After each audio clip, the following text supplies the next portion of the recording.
انت ممكن تقول نفس الجملة بنفس نبرة الصوت وبنفس تعبيرات الوش، لكن وضع كف ايدك بس يقدر يوصل احساس للي قدامك، يا اما انك بتأمره او بتطلب منه او بتهينه. في حلقة النهاردة هنتكلم عن قوة كف الايد، الاشارة اللي كتير من الناس ما بيلاحظهاش بس تأثيرها ضخم جدا. في البداية كف الإيد المفتوح كان بيدي إحساس بالأمان، فلما بتيجي تطلب من حد حاجة بيبقى كف إيدك مفتوح. وكمان المتسول لما بيجي يمد إيده في الشارع بيبقى كف إيده مفتوح. فلو أنت مثلا جيت طلبت من حد وقلت له لو سمحت ممكن تحرك دي أو ممكن تنقل دي هناك، فأنت هتقولها له بالطريقة دي: لو سمحت ممكن تنقل دي هناك. فالاحساس اللي بيوصل له ساعتها للشخص اللي هو قدامك، يعني بيوصل له احساس ان هو مش مجبر يعمل كده، ولكن بيحس ان هو عنده حرية الاختيار، يا يعمل يا ما يعملش، فبيعملها بطيب خاطر. وكذلك لو انت عايز حد يتكلم، فوضع كف الايد لفوق بيخلي اللي قدامك يوصل له احساس ان انت مستعد انك تسمعه. ولكن لما بيجي كف الايد بينزل لتحت، الرسالة بتتغير لان الاحساس بيتغير. فالجملة بتبقى هي نفس الجملة، ولكن الرسالة بتقول انا بأمرك ممكن تنقل دي هناك، لو سمحت ممكن تنقل دي هناك. والحركة دي كانت بترمز للسيطرة، واشهر مثال تاريخي عليها صورة هتلر. فصورة هتلر ديت كانت بتعبر عن إحساس السيطرة، ولو كانت الوضعية بتاعت إيده ديت مرفوعة لفوق ما كانتش هتوصل نفس الهيبة. وفي نوع تالت من الحركات وهي حركة الإشارة بالسبابة، فهي إنك بتضم إيدك وبتشاور بالسبابة كده.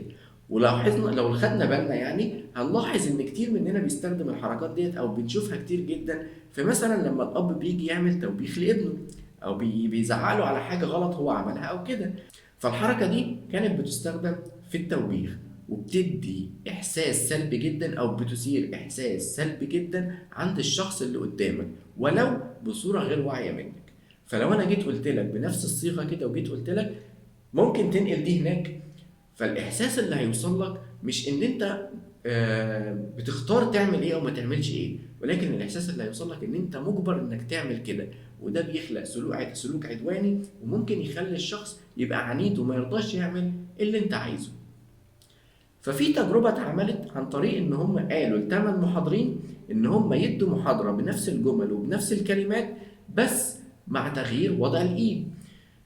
فالنتائج اللي ظهرت كانت جميلة جدا، وهي إن أكتر من 84% من الناس ادوا انطباع إيجابي أو تقييم إيجابي للحلقة أو للمحاضرة. وكمان الناس لما سألوهم عن استفادتهم بالمحاضرة، يعني قالوا إن هم فهموا معظم المحاضرة وفهموا كلام منها كتير جدا، على عكس وضع كف الإيد المقلوب واللي خد تقييم 52%.